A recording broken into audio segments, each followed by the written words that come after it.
We are waiting for rest of the people to join, right? Yeah. Well, I have a number of things to take care of before we start. I think I Oh, rushed, so I'm a little bit early. yeah.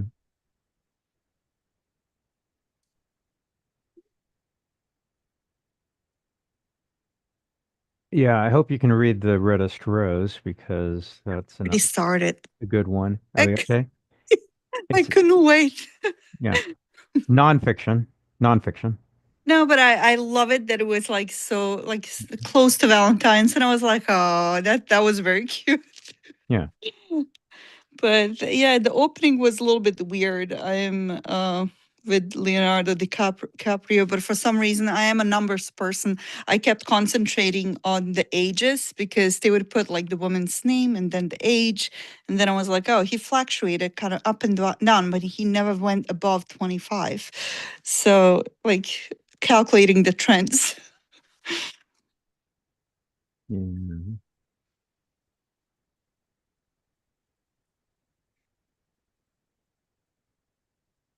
Restricted and like yeah, okay, so it is nonfiction, just Mhm. but it's a good group that's going to be doing it. I'm sure you'll enjoy talking about it when the meeting happens. Mm. I'm a talker. Let's see. There's another one that's happening. It's a bit late. It would be 9:30 Eastern.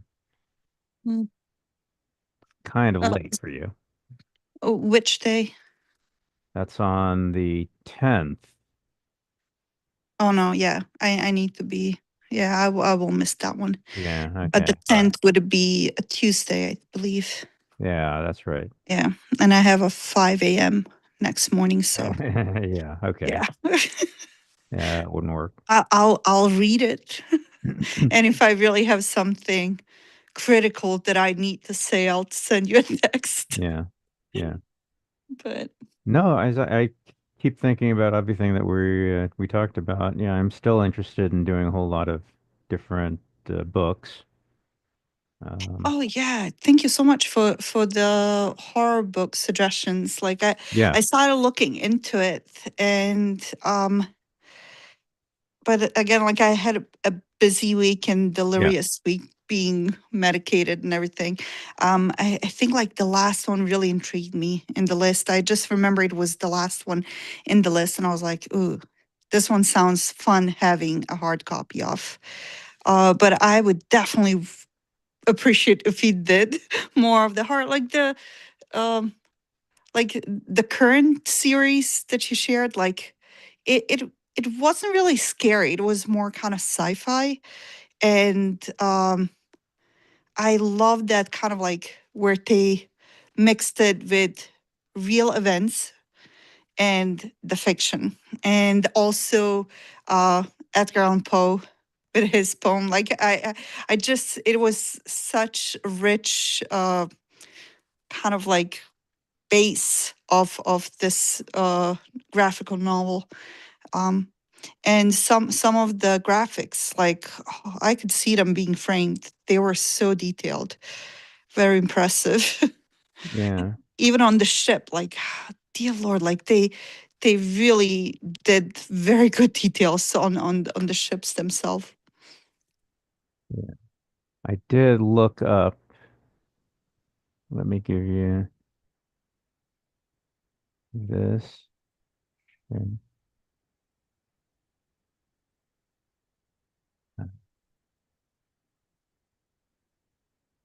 do that again. I guess I will show you later. This is, you see that? There you go. Mhm. Different authors known for writing beautifully written prose. And we have a number of possible nominees. Virginia Woolf, James Mhm. Baldwin, Toni Morrison, Gabriel Garcia Marquez. I've Mm. heard a lot about Haruki Murakami, actually. Vladimir Nabokov. There's a very famous one for a eloquent prose style. So just letting you know, there are some candidates here for if we're interested in reading prose authors who write beautifully. I can send this to you later if you're interested. Yeah, I'll help you do a little bit more investigation so we can narrow the list down. Yeah, yeah, Or sure. the year, right? We have the full year in front of us. Yeah, that's right. Yeah, yeah. There's that, and there's that.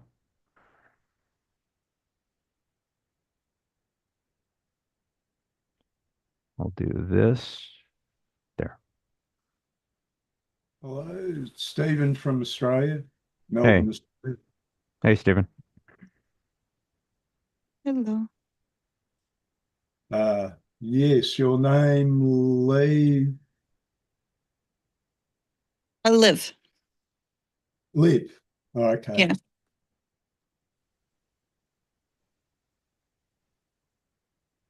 Well, Yeah, yes, I got through the second volume. great. I have a item I want to run by you before we start, Stephen. You remember you remember Sefer Garashta and Palestine by Joe Sacco. Oh, yeah, yeah, yeah. Okay. Here is a proposal I want to run by you. This is more Joe Sacco. Footnotes in Gaza. This actually was published, I believe, 1990. Well, it should say here.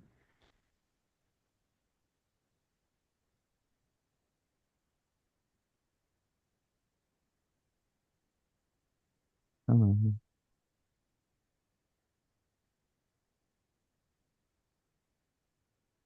no, 2009. But it's Joe Sacco. You know this by now. It's exactly what you think Joe Sacco is going to give you.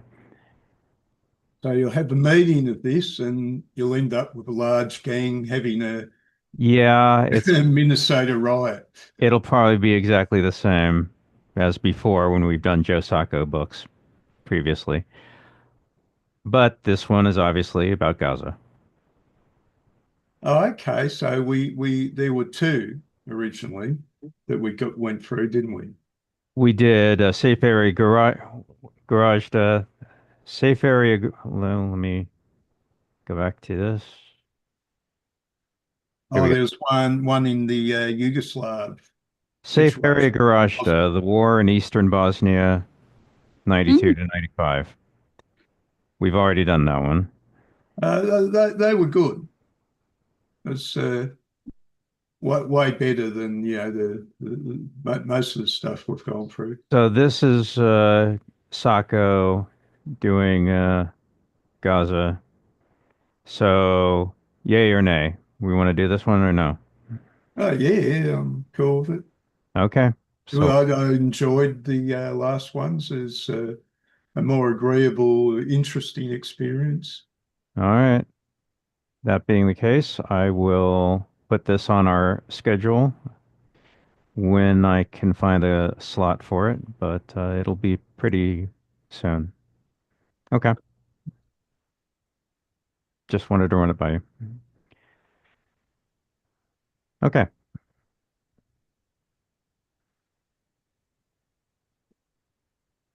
Well, I think I've done a bit of exploration of Lovecraft via the comics. Right. Haven't become a great entertainer of prose. I just like a story. Uh, Yeah. I get the feeling I look at the elements in his stories, and there's a personal flatness there.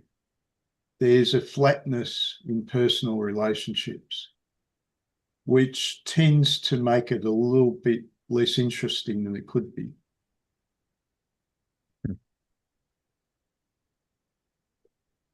Do you mean like a situational, like when he writes about stuff, it's just exposure to current situation, doesn't connect to kind of past relationship connections or the like continuous relationship that you get that kind of in-depth feeling, like what they really think about each other?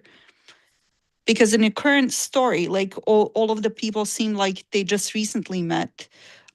Besides, I'm really bad with name remembrance. The young man that ends up hospitalized at the end because he saw something and he visits him, but it looks like he's not keeping up in contact with anybody else. And it was almost kind of like, oh, we all got together, did a job, and it was done. There was like no other connections or relationship um that were explored or that we felt the depth of those relationship and how really the main character thought of his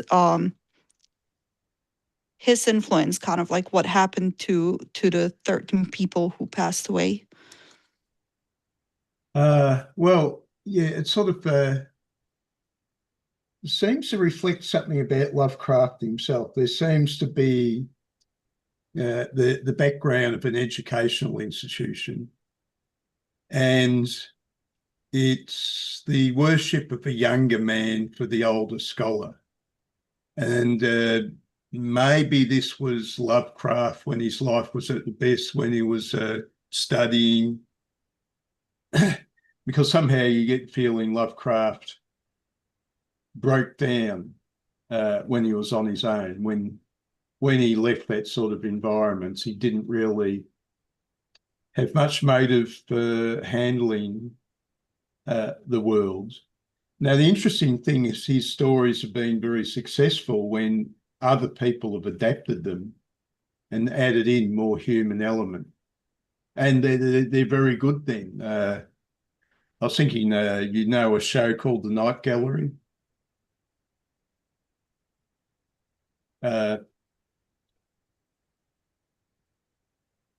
Had the guy who did the Twilight Zone in it. Okay. That's right. Yeah, Rod Serling. Yeah, Rod Serling. And there were a couple of Lovecraft stories were used in that one, but they were turned into romances. Like, where was the romance in any of Lovecraft's stories? You'd be looking few and far between. There was nothing like, you know, an interest between the sexes. For example, there was one story, Cool Air, in the Night Gallery. This was a show from 1970, something like that. Now, in Lovecraft's story, it's about a younger guy who meets an older guy, and the older guy is a corpse who's surviving by keeping his room refrigerated and using various elements to maintain the corpse.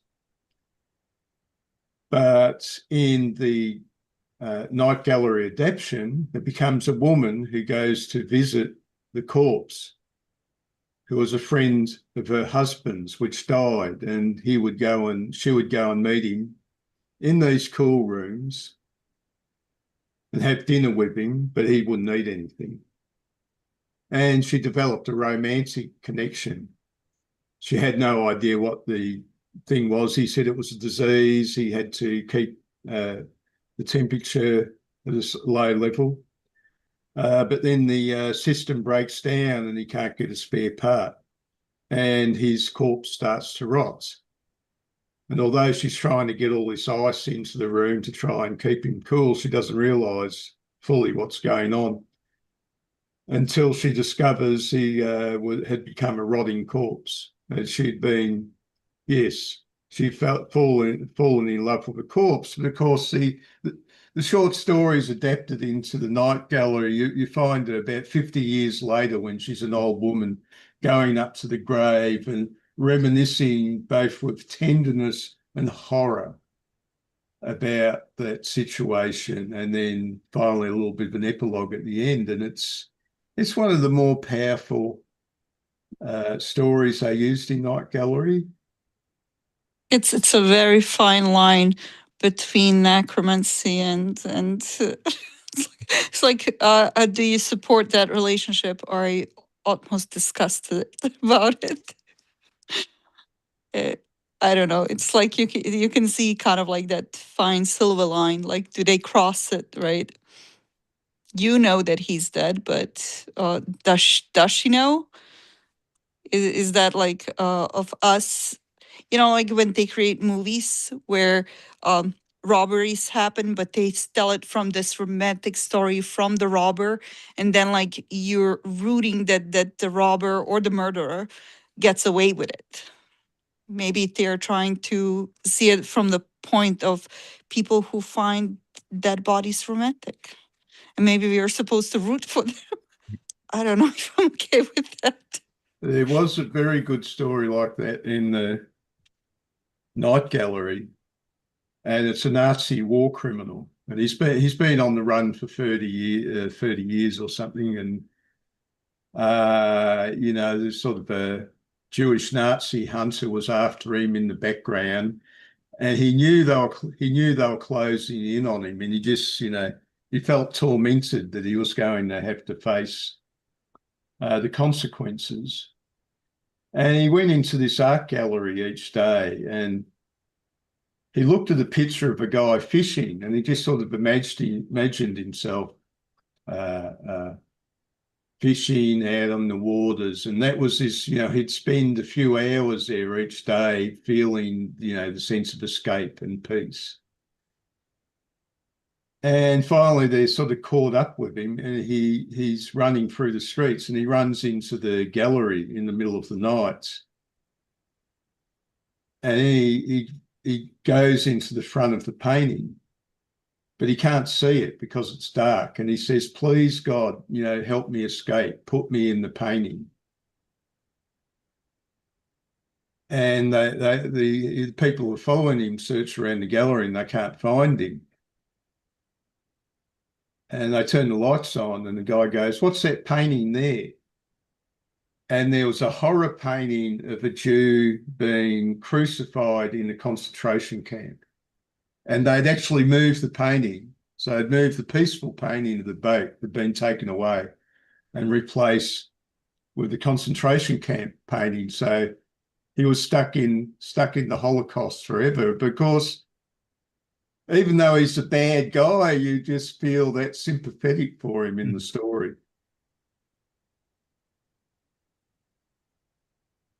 No, you would not. I am a very black or white personality. Like for me, it's like if you've done something wrong, I'm sorry. I even if my kid did something wrong, I would stand by him, but I would make him do the right thing.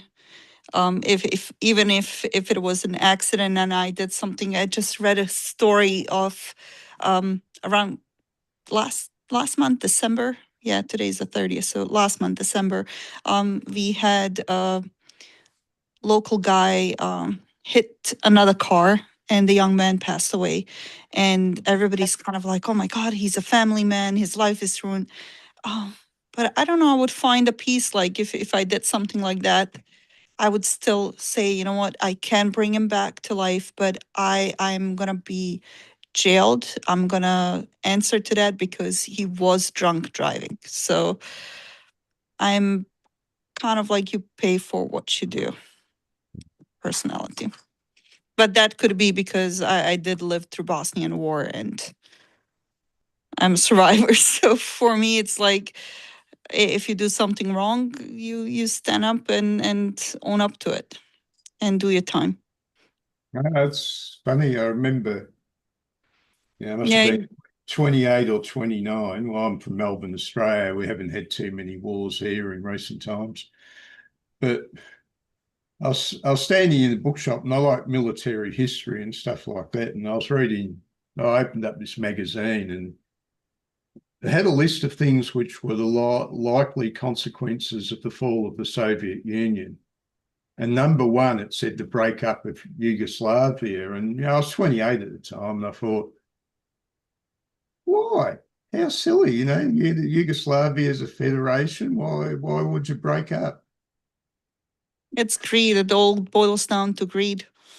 It's like, but going back to the original book that we all like, that we read for this one, I was kind of surprised that even though he wanted to find something new, he didn't go for that glory where he wanted to tell the people the finding, right? Like typically anything in the world is moved by greed. Individual people trying to build up their reputation, their wealth, and they don't care for the consequences, what it does to other people, to environment, they just don't care for it as long as they benefit, right? And I was kind of surprised when he made the guy promise, we're never going to talk about what we saw here. We're never going to talk what we found. And I was like, oh my God, he's a professor. That's what they do. They do the glory of books, right? And publishing and having their name out there of like what they discovered. But I was surprised that the writer went in a different direction and said, okay, let's hide this. Nobody should be seeing this. Let's respect their rest. The great old ones, or the old ones, right? I think the sort of character you're describing is a sort of a Faustian character, isn't it? The Faustian character will go for power or whatever they want, no matter the cost. Yeah, like he had like on the team that he brought along, right? Like the first guy that discovered the discrepancies in the samples in the soil after the blasting, right? He saw that it was organic matter, and he's like, no, we need to um follow this trail. We need to figure out what is this. This is something unexpected. And his curiosity and his search for glory, right? Like it cost 13 people their lives. And then the main person who organized the whole expedition, when he follows to see if they can find this one guy that's missing, right? They follow the trail, like, and they finally find his corpse, but then they also find this the whole story on the walls of this great nation before, when the earth was not even populated. They came, and it's quite interesting, like the shapes that they chose and what features, like that they can live in the water, they can live on land, they can even fly, like they can do it all, and they can mind control this jelly creature, right, that they're going to enslave. And but when they find all of that, just the sheer horror of everything that was done to the first expedition team, and like he decides he doesn't want to talk about it, he doesn't want to publish it, he doesn't want to mention it, and he spends the rest of his life like not like being aware of it, and seeing some evidence of somebody else talking about it, but he doesn't want to be part of it, like he doesn't want to take any credit for it. So I think like that's a very rare human trait. I think all of us, if he's seen something Religious. cool. I suppose there's a religious element to that. I'm thinking now, I remember reading a book and it pointed out that Lord of the Rings was anti-Faustian because there's the ring of power, and of course the Faust is going to crave power at any cost. But instead, the aim is to get rid of the ring. This power is too dangerous. We must destroy it. So the whole story of the hero is to destroy the dangerous power. So this is a similar thing. It's almost kind of like the revolution, kind of like if there's what do you call them? If people just stand up and revolt, right? That was like the whole theme of trying to destroy that ring that could want to rule them all. Wasn't that the slogan? Yeah. And when we look, even our political situation in the United States right now, like we have that, right, where people are trying to stand up to they're recognizing the patterns. But yeah, the one who wants the ring is fighting back. It's quite interesting. I didn't look at it from the religious point. Yeah, well, it's something which, you know, the terrible secret that was Planet of the Apes. When Charlton Heston as Taylor accuses Dr. Zaius, the orangutan, you've been keeping the terrible secret that man was here before the apes and he was superior.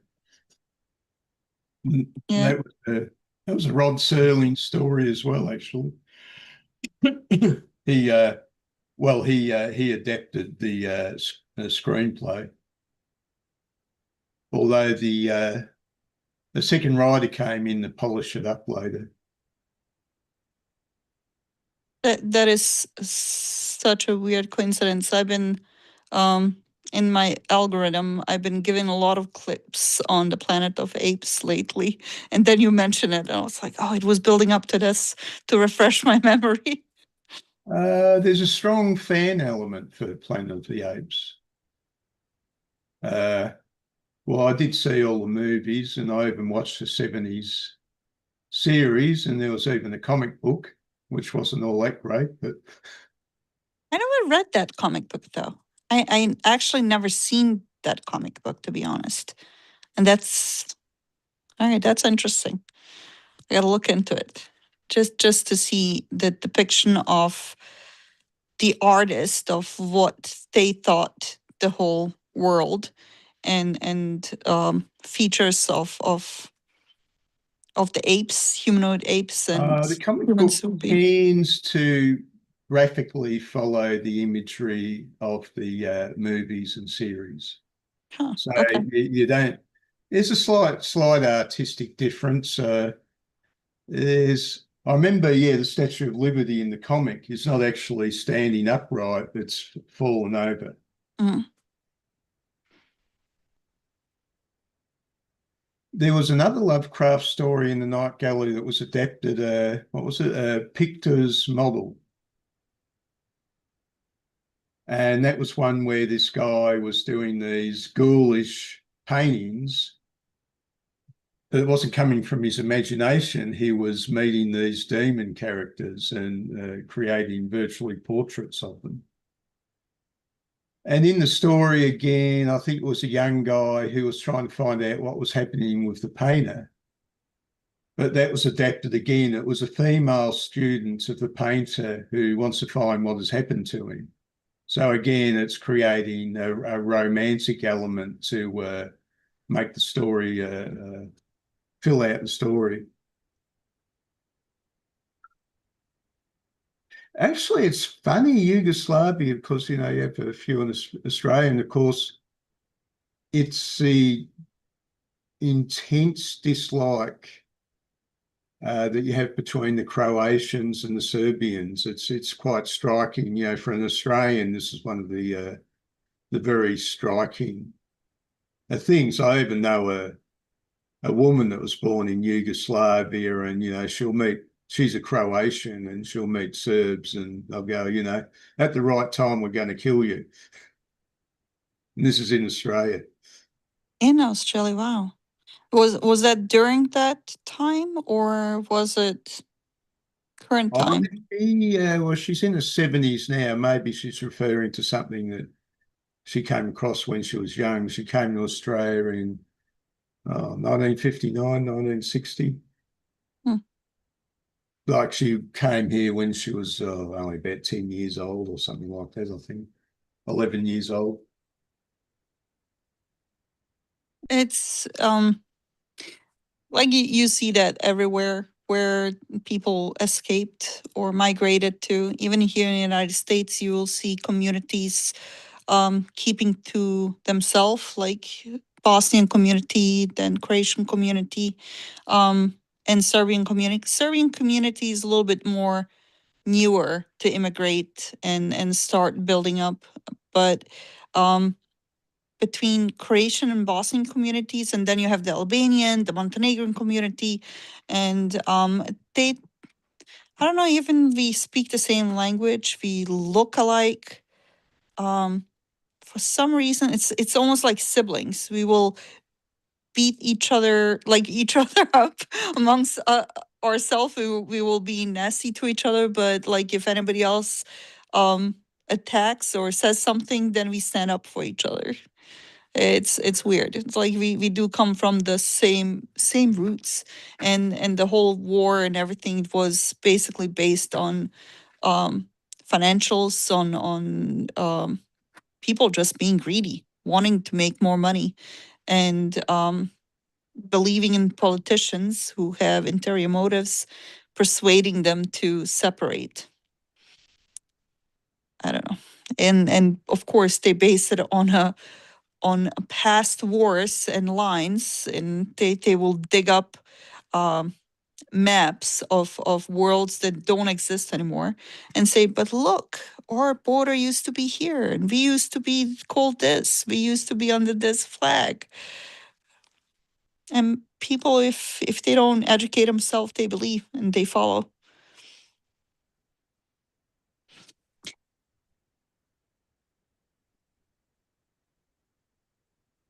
It's I'm new to these reviews and everything, and I'm a little bit surprised how many times David just stays quiet and he lets the conversation divert into so many different direction, and we don't stay on the topic of the book. No, it's fine. Yeah. I'm I- agreeing. I never wanted to recommend that we read Sefer Garashta years and years ago, but I didn't want to recommend it because, you don't have to. You lived through it. So, Yeah, I tend not to, even like right now movies, like I realize like I can't stand any war Yeah. movies, any conflict, even if it's comedy, I still frown at it. Like you showed the comic about Gaza, and there was like one picture where the guy's cutting the ear off, and I get such uncomfortable feeling. Like it brings things back that I don't.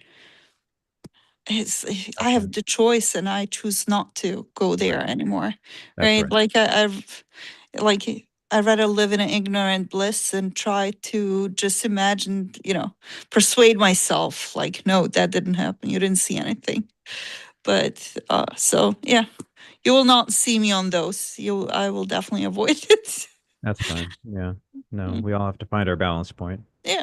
What works for us. But horror movies, right? Stephen King, Right. like I'm for that. Right. Right. It's not that I am against scary stuff and blood and guts. It's just the packaging of it, I guess. Sure. Sure. Yeah. So with your son is still reading like the old war comics, I always wanted to recommend it's because we've done some of the 1950s war comics, which are actually pretty good, actually. Um, if there's any way you wanted to recommend them for him to read, yeah, I could provide them for him. Like currently he is more kind of in a research Mhm.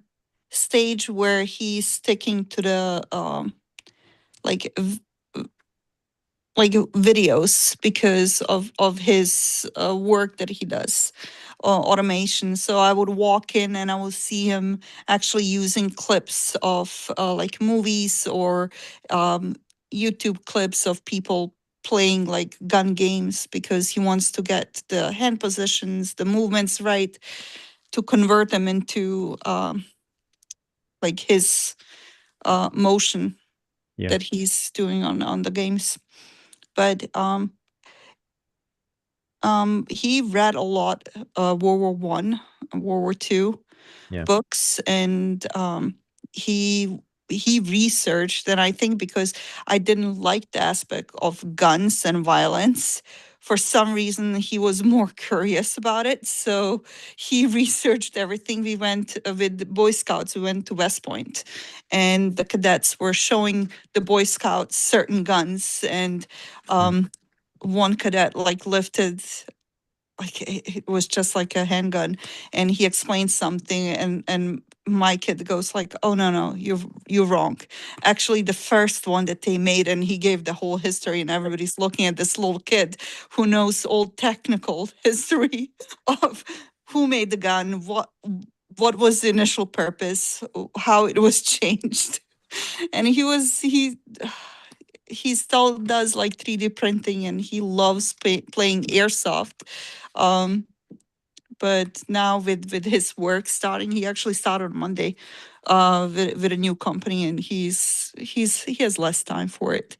Sure. But he was very passionate, and I think it was because of me not wanting that stuff talked about or in the house. Right. He was more curious about it. So he went out and he learned everything. I should have said, oh, I oppose you learning stuff about Wall Street and investments. Maybe I would be less scared of me growing old and dying and leaving him to live his life without my support. I don't know. It's just We'll have to say. my fears. Yeah. Well, the episode I talked about was actually in the pilot, the first episode of the Night Gallery, 1969. It's interesting if you ever get a chance. I remember, it was a feature-length episode. I remember watching it with my mother on TV. And, people saying, oh, this is going to be something new, this is going to be something different. And it was quite interesting. There was one story about a woman that had been blind all her life. She was rich, and she was living in New York. And there was a guy who had gangsters after him. They were going to kill him because he owed them an amount of money. And the thing was, if they took off the outer layer of his, the transparent bit of the eye, and gave them to the woman in an operation, she'd be able to see for 12 hours. So she said, I'll be able to see for 12 hours. I'll look at everything, and I'll keep memories of all the things that I've seen in my life. And, the doctor's a little bit disgusted by it. And he goes to the guy, and the guy says, look, I'm going to be killed unless I get that money. So they do the operation. And so I think it's in the evening. It's about the evening start. And he said, well, you can take the patches off your eye at a certain point in the night when you're ready. But there's a power blackout, so she could see nothing. And so the whole night there was a power blackout, and the whole 12 hours was wasted until the morning came, and she saw the sunrise. She goes, oh, how beautiful. She goes up against the window, and then her vision starts to fade. She goes, no. She smashes the window glass and falls out and plummets to the pavement and gets killed.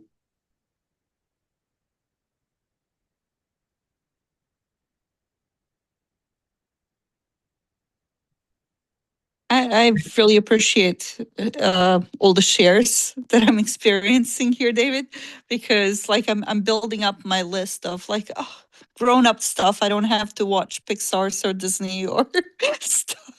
My kid is done with those, and he doesn't drag me to movie theaters. Now I can watch fun stuff again. So thank you, Stephen. You're adding to my list of like, I need to watch this now. I'm intrigued. I actually just copied and pasted it in the search engine so I don't lose it. I might have it in Daily Motion. I don't seem to have it on YouTube.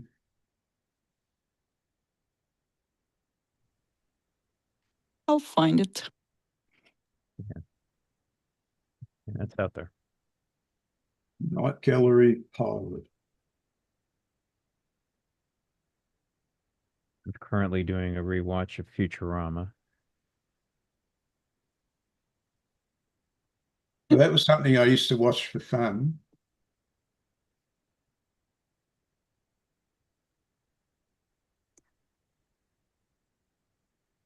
I can't remember last time I watched the episode. It's been a while. Futurama. Yeah. And again, it's like I can see David's preferences with the sci-fi. I have a long It- list of things I want to get to someday. I actually attempted to rewatch the anime One Piece from beginning because it's like the longest running, so many episodes. So I wanted to share that experience with my son. So we started. So every night for dinner we would cap at 3 episodes maximum. If we really can shut it off after third episode, we had to shut it off. We had to go and do something else more productive with our life.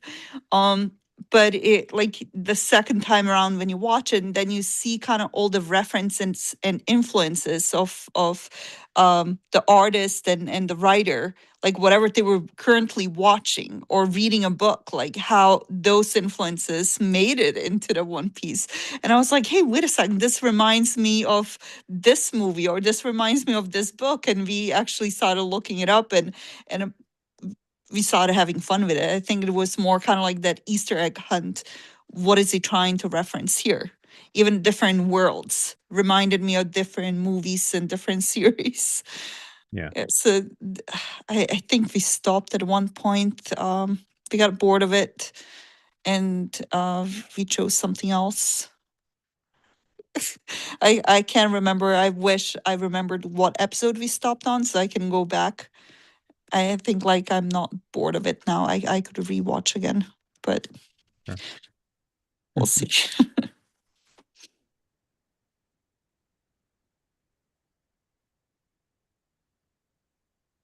Muted. Stephen. I found one, but it's a rather small format, but the quality seemed okay. But yeah, the first episode of Night Gallery was probably about its best.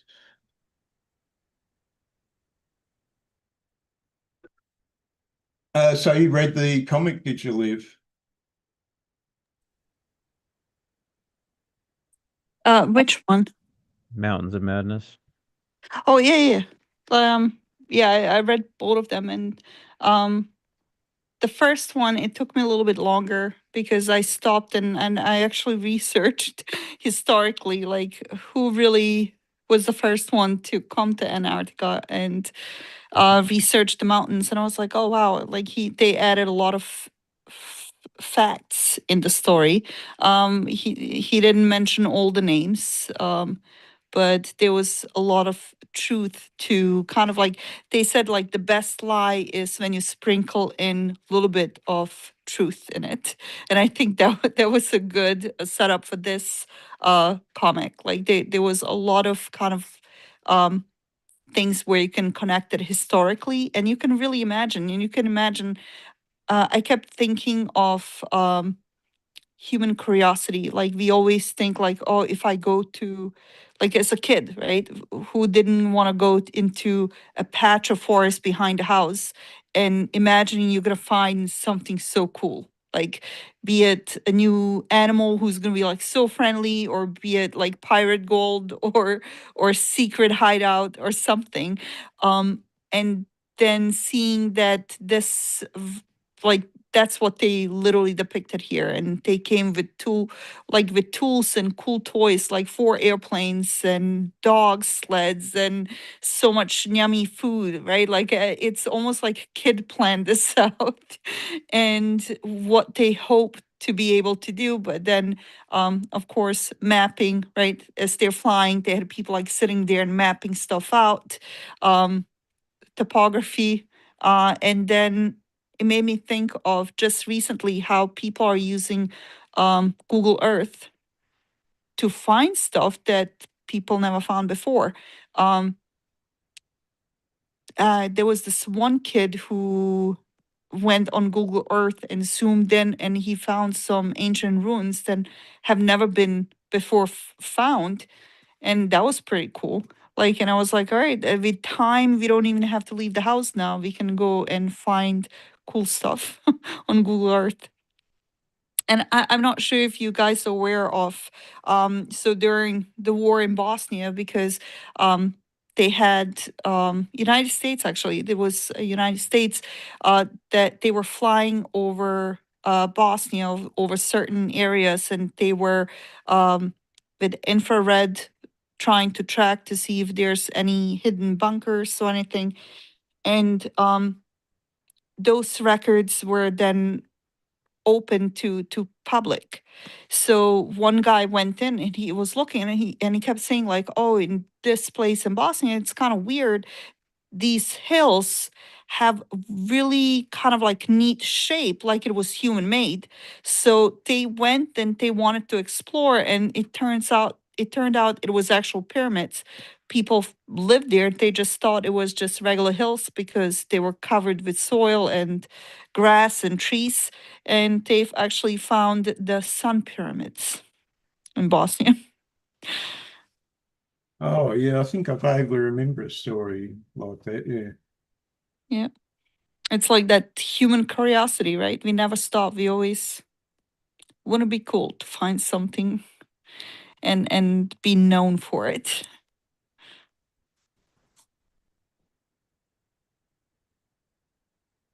But it like they took apart 4 planes. It's almost like Lego or airplane kits. They had them in pieces in cargo. They brought them with the ship, and then they assembled them. And I'm thinking, really? Is it feasible? Would they have done that? Oh, yeah, that's quite possible.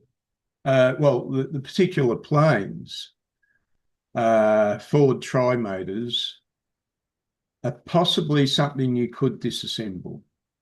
Later aircraft were probably a lot more solid, but yeah, I wouldn't see it as being, perhaps with that particular plane, outstandingly difficult. And yeah, the ships they were using were, I think, might have been whaling ships or something like that from the Yeah, late 19th century. So you had there's a steam and reference sail. in the second book towards the end. The captain says that he never felt this cold ever during his whaling trips. But the ships were made for ice breaking, so that's kind of like in the beginning of the first book, where they make the reference that ships were made for going through ice, breaking ice surfaces. Yeah, I was just looking at some of the imagery. You know, it's fairly fine imagery. The trouble is, everybody all the time is just having these fixated stares of Thank you. astonishment. Yes, that's what I thought. I was like, oh my God, it's almost like they're always shocked, right? Like everything from beginning to the end, everything is shocking to them. Like, and there's this like, oh my God, shock or concern. Yeah, absolutely right.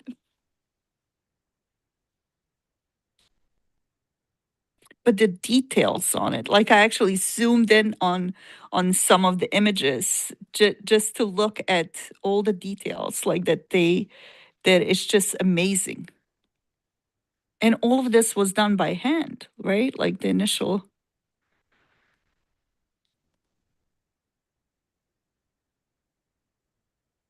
Now, you might find this interesting that this story, which was, I don't think it was ever published in his lifetime, the editor of the magazine he tried to sell it to wrote a story called Who Goes There? Very in the late 30s, just a few years after this one. And that became the basis of the movie The Thing. You've ever seen the movie called The Thing? It's part of the Pulp Fiction. I think I might have seen it. Yeah, being Well, like I've seen a lot of stuff. Like, sometimes I don't remember it by name, but like if I saw a clip, I'd be like, oh yeah, this is the plot, right? well, for us science fiction nuts, The Thing, I think it was 1981, is one of those really outstanding movies. Yeah, I And you was can stuck in see, war at that time, so no, not yet.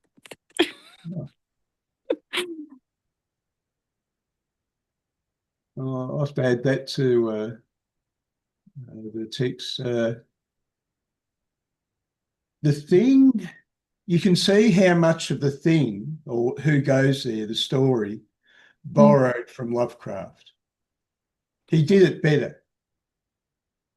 But yeah, you can just see it's full of elements that were taken from this story. So Lovecraft got ripped off. But the story that ripped him off became one of the most famous science fiction stories.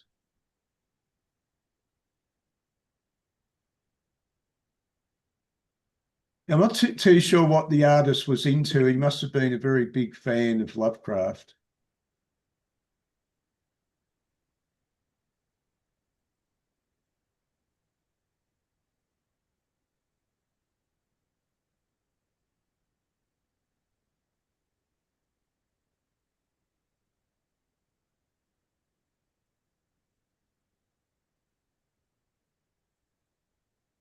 They're making their way around the ancient cities.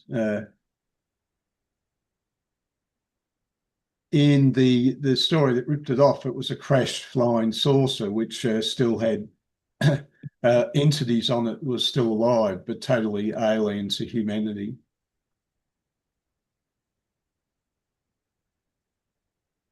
There's some of his nice color stuff there. Yeah.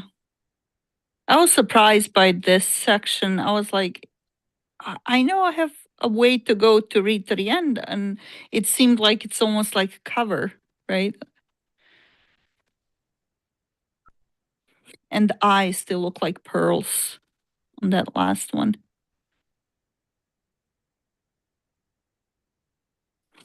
I was a little bit surprised with the architecture of some of the structures.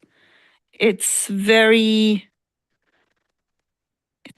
kind of like human. It's, the arches, the windows, the staircase kind of like around the buildings. Um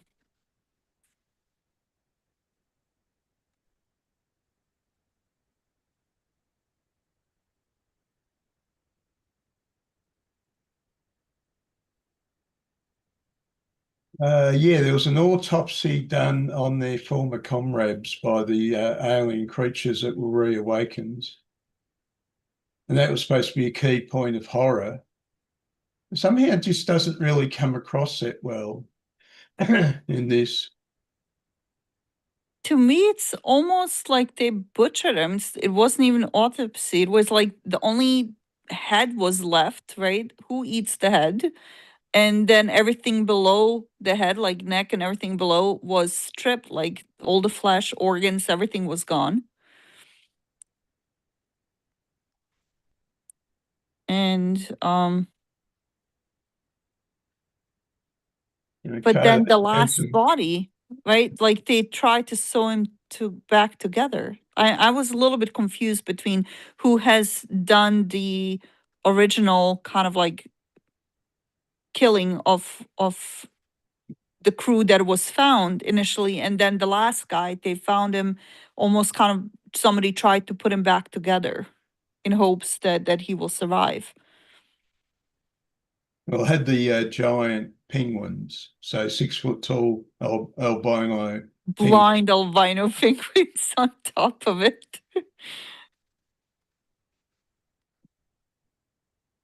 It's almost finding those fish super deep down, right? In darkness of the waters.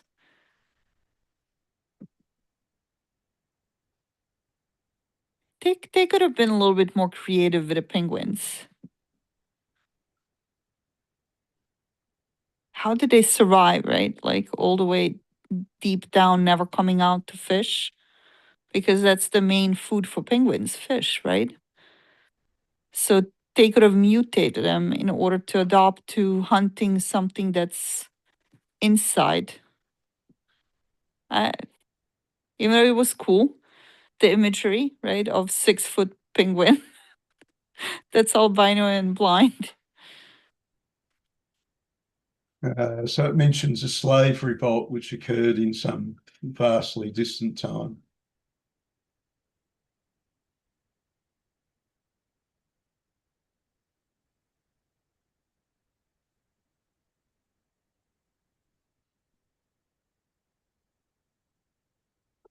And the programmable jello with eyeballs.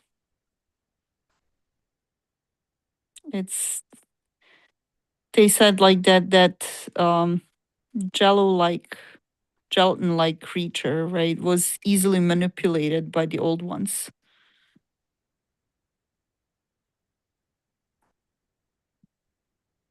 Oh, okay, this is a point where his mind's starting to go.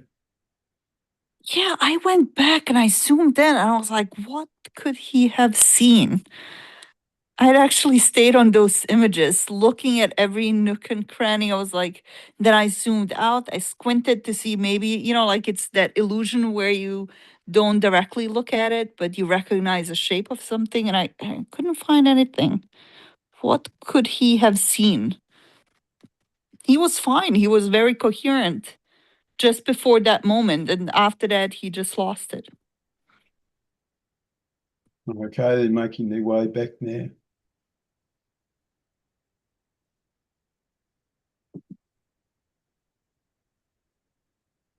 And back in the institution. He trimmed his beard a bit. Looks a little bit cleaner, but his eyes and his look is still shocked.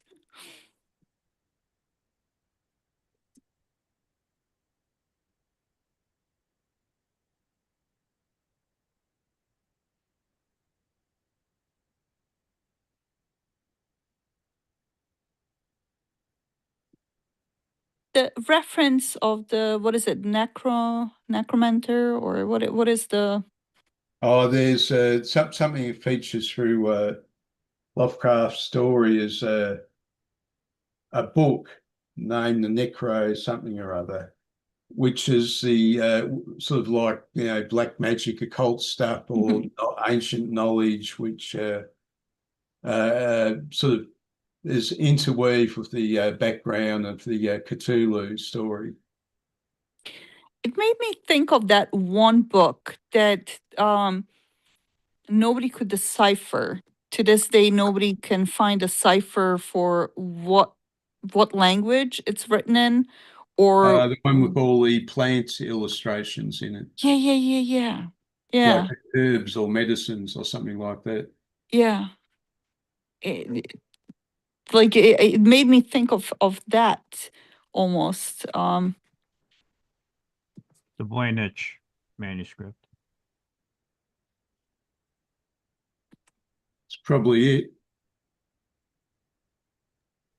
The Voynich manuscript. Yeah, but in this one, they could actually, like, they understood, right, the references and mention of the old ones, and description of the 5-pointed, like the star shapes and everything. So, but maybe it's like play off, like we cannot understand this current volume, or somebody, they think that somebody just is pulling our leg.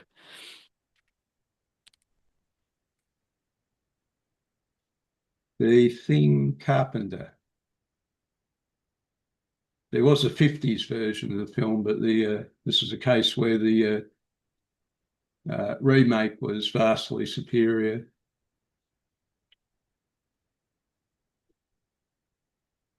In 1982.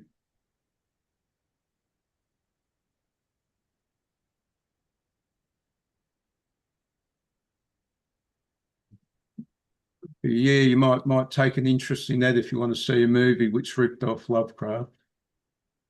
Thank you. I'll add it.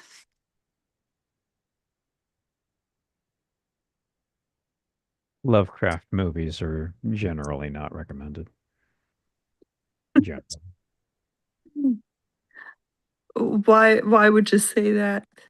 Well, both because of the quality. Most of them are not very good. Uh yeah, it's like Unless sometimes it I do hate if I waste my time. And I was like, I could have done something better with my time. most Lovecraft movies are not recommended. Oh, well, I've got to make tracks now. I've got another meeting to go to. So nice seeing you all. Nice to meet you, Liv. All right. See you next week, Stephen. Yeah, Or and I'll at catch you another time, Dave. Yeah. Bye. Nice meeting you.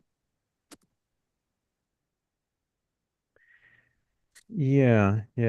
We've done a lot of Lovecraft so far. You missed a lot of it. But I mean, Lovecraft is one of the most prominent horror writers of the 20th century.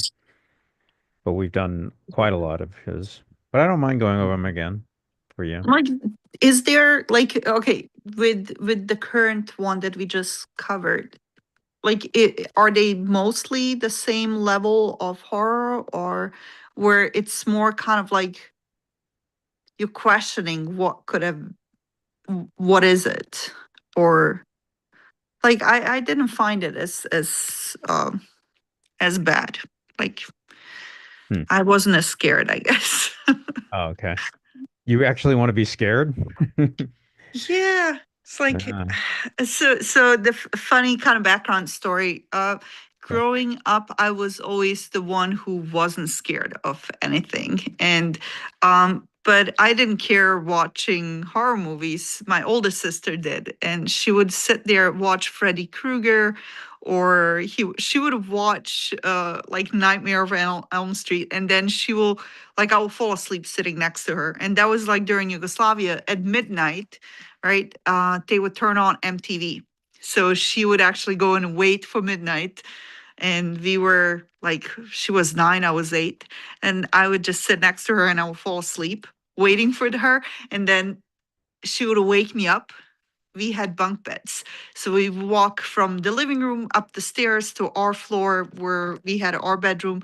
We would walk in and then she would say, okay, hold on. She will crawl under her blanket, wrap herself up like burrito style. And then she was like, all right, turn the lights off. And like I never understood like being scared to that level. That you think like if a monster came and you're hiding under a freaking cotton blanket, that's gonna protect you. So maybe that's the reason I appreciate Stephen King, because it was like he was really good with putting these imagery in your head. And if you have really good imagination, you can really build up on his words and his vision, and you can make it scary. Like Hmm. I love that. And I think like in movies and in comics, I could never get that level of what I would imagine. I just wish I was better at drawing or being more creative so I can pull that out of my head and put it down on a paper. Hmm. And maybe I would be like the hatest person for like giving nightmares to a full generation of people. But it would be cool. Yeah. So if you have some of those, I think like Japanese artists, they depict some really cool stuff. Hmm. When it was like 2 years ago, Chainsaw Man came out. I'm not sure if you saw that one. They even made series of it. Um, in this world where demon creatures and humans exist, and this young man kind of like needed to pay off his deceased father's debt, where he had to hunt demons and for another demon. And he would use this pet of his that's like a little puppy with a chainsaw. and he would pull on his tail to start off the chainsaw, and um, and that's how that was his tool. And at some point, he was attacked and killed, and his demon, the pet, gave him his heart in order to have him survive, but his pet died because he sacrificed his life. So he became a chainsaw man, so half human, half demon. And when he really gets angry, and he actually can pull that string out of his heart, because this pet demon gave him the heart to revive him, his head will turn into a chainsaw. So it will be like men in a white shirt with a tie and business pants, and the head is a chainsaw. So that was quite interesting, and depiction of the demons, and just the gore, right? The cutting and the blood and everything. The scenery, it was pretty good. So that one I did got kind of get into. Okay. I'll send you the link Alright. if you're not familiar with it. No, I have no Chainsaw Man, yeah. So, yeah, well, I mean, that's, yeah, going to be an individual thing. It's like humor. It's whether it makes you laugh or not. Horror is whether it makes you scared or not. Yeah. So, It's a good balance. You're gonna find humor and horror in it. we've done plenty of horror here, but I don't know if it's going to scare any. Next week, we're doing Kolchak, the Night Stalker. You know, you're welcome to read it, but I doubt it's going to scare you. Oh no, I don't mind. Like Yeah. I need to start digging into more stuff and reading it. Yeah. All right. Sure. Sure. And this is definitely providing like things for my head to do. So Yeah. I'm not getting into trouble and Yeah. starting projects around the house that I never finish. I Yeah. started gazillion projects and I never finish anything. So Okay. this is kind of slowing me down. Okay. Okay. Sure. So I appreciate it. I thank you so much. I already started reading the next book for February 12th. Yeah. Um, and um, and and your words kind of stick in my mind, kind of like the different styles and art forms of the comics, right? When they first started, they were very uniform. Everybody's following the same format, but now we are seeing more creativity. And even like this one, my first thought is like, "Ah, the way they drew them, I could do this. Like, I can do the bubbly head." And you just have to be really good in expressing the feelings, like the way they looked with the eyes, the mouth, the position of the mouth. Like it's very they're very talented when it comes to that. So Yeah. Okay. All right. simplicity, but very expressive. I'm sorry, I don't want to keep you up. Um, it's 9:51 already for me. It's almost 10 Yeah, it's o'clock. 9:51 for you. It's 6:51 for me. Yeah. Uh, this is one that's next, the 4th. On the 4th is I Kill Giants. It's not really exactly a horror, but kind of supernatural fantasy-ish. But Mm. that's on next week. That's next Wednesday. I would let me see. If you wait, I can find a better copy to show you, maybe.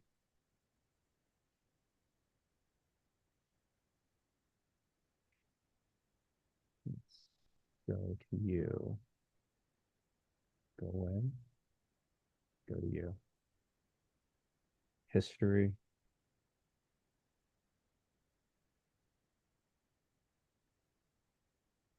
You.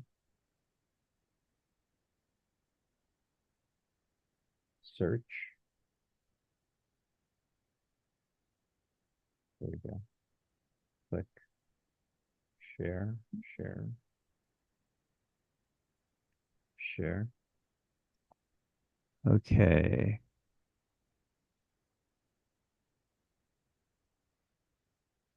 Here's the description. You can read that. Is that too small? No, I'll zoom in.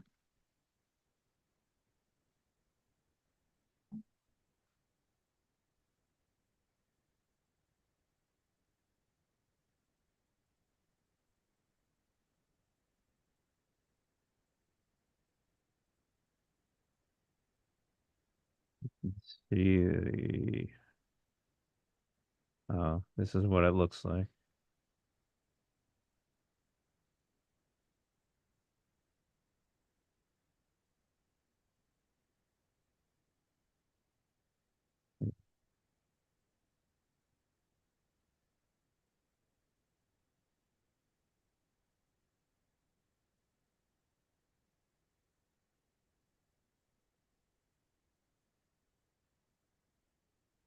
Because there's too many that are actually on the calendar to actually attend. Yeah. So, but if one catches your interest,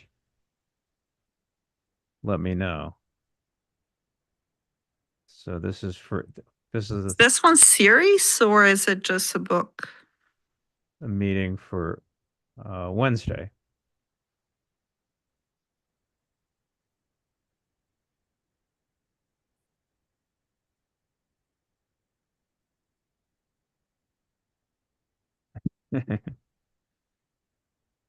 This one is good. I like this one. Really? Yeah. Oh, that's Wednesday, so that's 4, 5, 6, 7 p.m. Wednesday. Yeah, I think I can do that. Oh,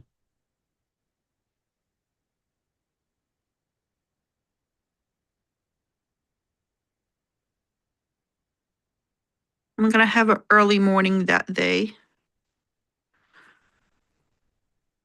all right. I can send you this one. Okay. Yeah, there's a I like female characters because historically I didn't see that much. Um, but this one is female character centric. I barely see any male characters in here. Some side characters.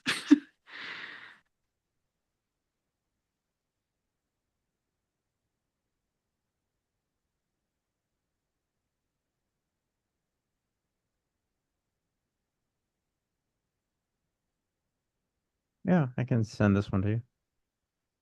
It's definitely opening my eyes to like this new era of comics where I would think like, oh, it's almost kind of manga wannabe, like where like here Western artists are trying to kind of replicate that manga novel style, Right. but it's not. This is like a whole new approach. Like even like with the eyes, it doesn't fit that manga style. Mhm. But the story, right? I Kill Giants. Oh, reminds me of something. I've read something similar. Oh my God, if I think of it.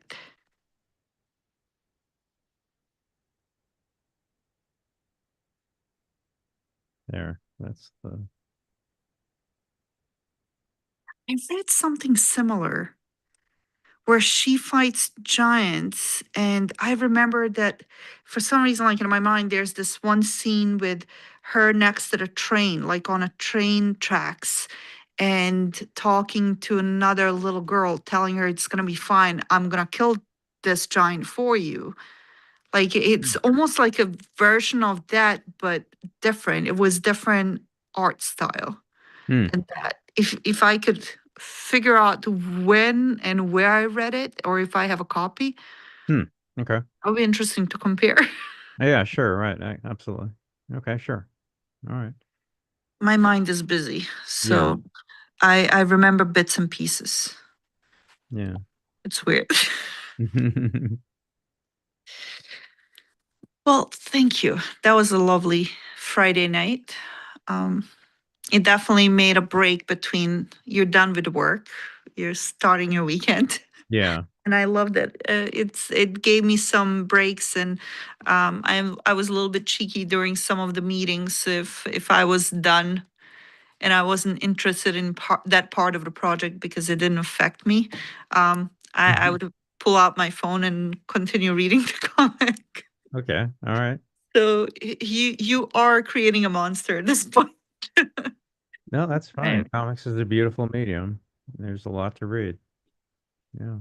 Thanks for sharing again. I really appreciate it. I was like, oh my God, you're right. Like but I need tomorrow. Maybe I'm gonna visit a local library. I'm pretty new to this neighborhood, so I'll go and visit the shop and under the library to see if they do have a comic section and Okay. what I can dig up, and also visit the library to see how recent their newest books are to balance it out. Okay. So All if right. if you want next week's Kolchak, you don't have to come back next week, but it's on the chat there. I gave it to Steven in the chat, but at the very top, well, not the very top. I think the second one. Although you can read the first one too, if you want that one as well. So next week, I'll send you I Kill Giants for Wednesday at 7. Let me see if I downloaded a code check. And Kolchak will be next Friday night, same time.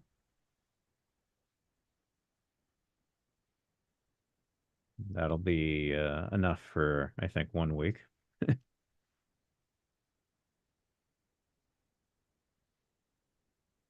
Oh no, I didn't download it. I think I clicked on it, but I didn't do the full download yet. All right, I'll do that. I think I have it. That should be enough to read for 1 week. Yeah. Um, I think I do have 2 appointments next week outside work. Mhm. And if I'm stuck in a waiting room, this is gonna be a good time to read them. All right, Okay, thank you. sure. See you next week. All right, see you next week.